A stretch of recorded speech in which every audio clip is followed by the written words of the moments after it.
The first envelope on your new front desk is not a welcome card. It is an invoice from the brand whose name hangs over your parking lot, and it is dated one day after you got the keys. You are standing behind the front desk of your own 40-room motel off the interstate, a small brass bell by your hand, the seller's old coffee mug still by the register. You paid $1,550,000 for this building last Tuesday. The invoice in your hand is for $1,100 for the month that has not even started. And with it comes a question you cannot shake off. You bought the building, the beds, the sign by the road. So why does the first piece of mail say you owe somebody a share of every room you have not sold yet? Whose hotel is this actually? The obvious answer is yours. You have the deed with your name on it. The math you did before buying looked simple, because that is the only math anyone shows you. 40 rooms, $63 a night, 2/3 of them full on an average night, and the calculator says about $600,000 a year coming in. Rooms are cheap to clean, beds do not eat, so most of that should stay with you. That was your plan on paper. You even did it the serious way, a spreadsheet at the kitchen table, 3 nights in a row, with the listing photos open in the next tab. Occupancy on one line, room rate on another, cleaning costs guessed low, and a proud little profit cell at the bottom glowing green. The spreadsheet said the motel would pay for itself in 8 years. Keep that spreadsheet, because by the end of this year, it will look like a joke. This video is about why that plan is wrong, and about who actually stands between a guest's credit card and your pocket. Because the line of people with their hand out is longer than anyone tells you, and you are the last person in it. Start with the sign by the road, because that is where your money goes first. The brand name on your sign is called a flag in this business. You need one, because nobody books an unknown motel in a city they have never seen, and everyone trusts a name they have slept under before. The reason the flag matters is simple and brutal. It comes with the National Reservation System, and the reservation system is where the guests are. So you signed a franchise agreement, and its price list is public. The royalty is 5.5% of every dollar your rooms earn. On top of it sits a system assessment of 3% more. Together, 8.5 cents of every room dollar leave before you touch it. Not 8.5% of your profit, of your revenue, in a good month and in a terrible one. The invoice on the front desk is exactly that. The flag, billing you in advance. Now the second hand in your pocket, the booking sites. 1/3 of your guests find you through the big travel platforms, because that is where people compare prices at 11 at night. Each of those bookings costs you a commission, and on many platforms it reaches 1/4 of the booking. Your own franchise system is not free either. Its channels bill you up to 10 and even 20% of the rooms they book. And the guest loyalty program charges you again, about 1 more percent, every time a member sleeps in your bed.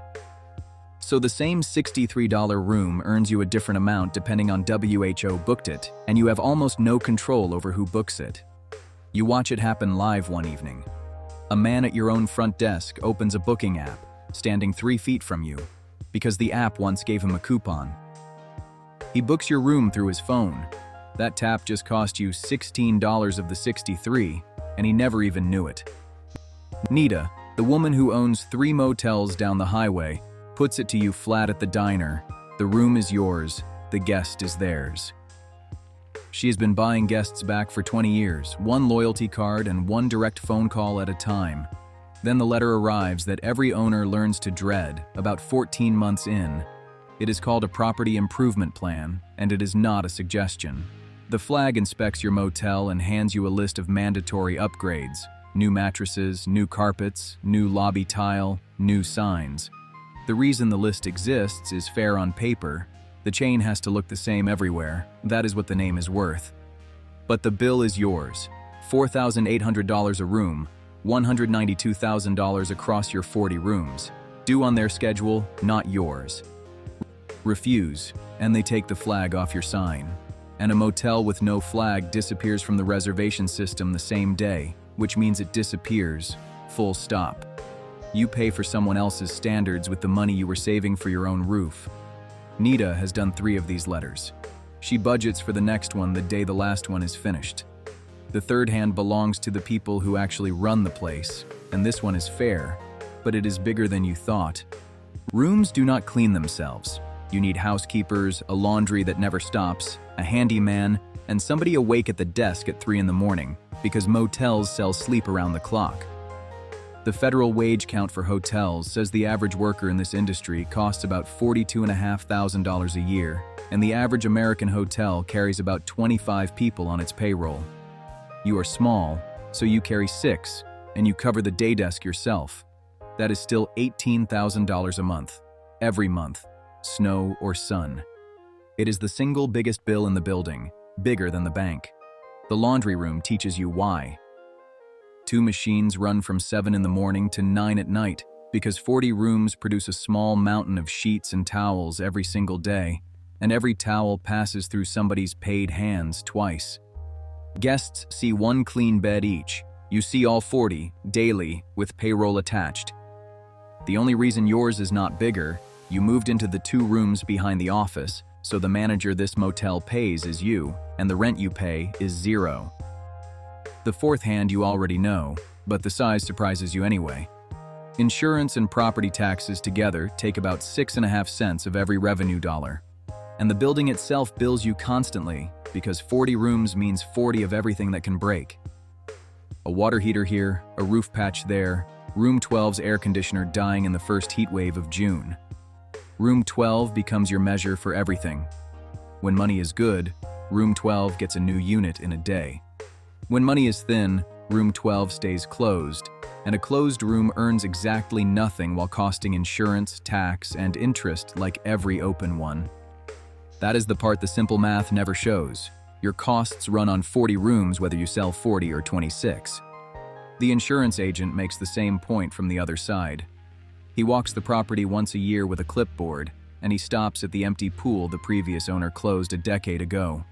The pool still raises your premium because on paper somebody could still drown in it. You pay every year for water that is not even there. 2 weeks later, a contractor quotes you $9,000 to fill it with gravel and grass, and it is the rare bill in this story that pays for itself. And behind all of them stands the bank, the quietest hand and the firmest one. You put down $520,000 of your own savings and borrowed the rest, $1,450,000, because almost nobody buys a motel with cash. The loan payment is about $12,400 a month, and it is the one bill in this story that never flexes. The flag takes a percentage, so it earns less when you earn less. The platforms take a percentage. Even your staff flexes a little with the season. The bank takes a fixed number on a fixed day, and the bank gets paid before you do, or the building stops being yours at all. Nita, the owner of the 3 motels down the highway, calls the loan the metronome. Everything else in the building can speed up or slow down with the season. The metronome does not listen to seasons, which is why she paid her first mortgage down ahead of schedule in every good month she ever had. Which would you rather own? The building everyone sees, or the name everyone pays? Put it in the comments. So count your first full year out loud, because nobody counted it for you before you signed. $598,000 came through the front desk. The flag took $51,000 of it, royalty and assessment together. The booking platforms and the chain's own channels took $33,000 more. Labor took $216,000. Utilities, laundry, supplies, and repairs took $92,000. Insurance and taxes took $38,000. The bank took $149,000. What is left for the person who owns the deed, lives behind the office, and answered the 3 a.m. bell all year is about $19,000. You rang up more than $500,000, and you kept 19. Every other hand in the line took its share first, and every one of those shares was set in writing before your first guest checked in. Here is the answer you were not expecting, and it explains the whole year.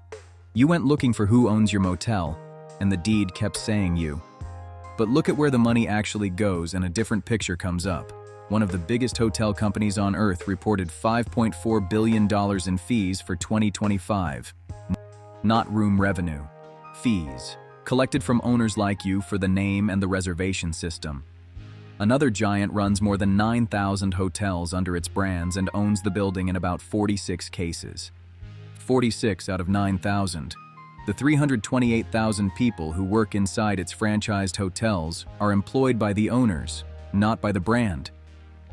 The brand sold the buildings years ago on purpose, because buildings need roofs, staff, and loans, and percentages need none of that. They kept the one thing that pays in every season, a share of the top line. A hotel, it turns out, is not really a building. It is a queue for the money the guests bring, and the deed only buys you the last place in that queue. Everyone ahead of you gets a share of the revenue. You get whatever is left at the end. So is the answer to give up? Nita laughs at that question over her coffee, and she has 3 motels worth of reasons to laugh. Because the same queue that eats a careless owner leaves room for a careful one, and the careful ones in this industry have been quietly proving it for 2 generations. Watch what she actually does. She never hired a management company, and that job takes 3 or more cents of every dollar in hotels that outsource it. She and her family are the management. She fights for direct bookings 1 guest at a time, because a guest who calls the desk costs her nothing, and the same guest through a platform costs her a quarter of the room. And she never built anything from scratch. Her 2nd and 3rd motels were existing buildings she bought and converted under a flag, because conversion is the cheapest way into this business. The public disclosure sheet of one of the biggest economy chains prices a conversion at as little as $3,000 a room. A new build costs from $70,000 a room and up. Same flag on the sign, 20 times cheaper. Her 3 flags are tools she uses. They do not run her. That is the entire trick, and it is not a secret. It is patience, family labor, direct guests, and scale.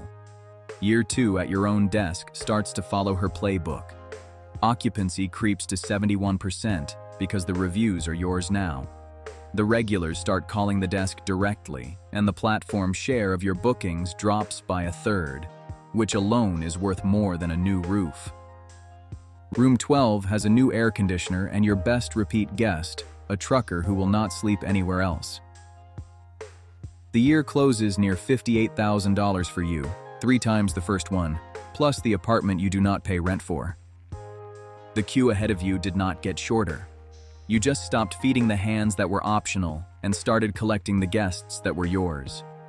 So what do you do with this answer, standing wherever you stand today? Just this. When something looks like ownership, ask where the revenue goes before you ask who holds the deed. The paper tells you who carries the risk. The money flow tells you who actually collects. That is one question, and it costs nothing to ask about a motel, a franchise pitch, a rental building, or your own paycheck. On a Tuesday evening 1.5 years in, you stand behind the front desk again. The same brass bell sits by your hand. The same flag hums over the parking lot. A guest rings. You look up, and for the first time since that first envelope, you know exactly whose hotel this is. It belongs to the person the queue could not push out. It belongs to you.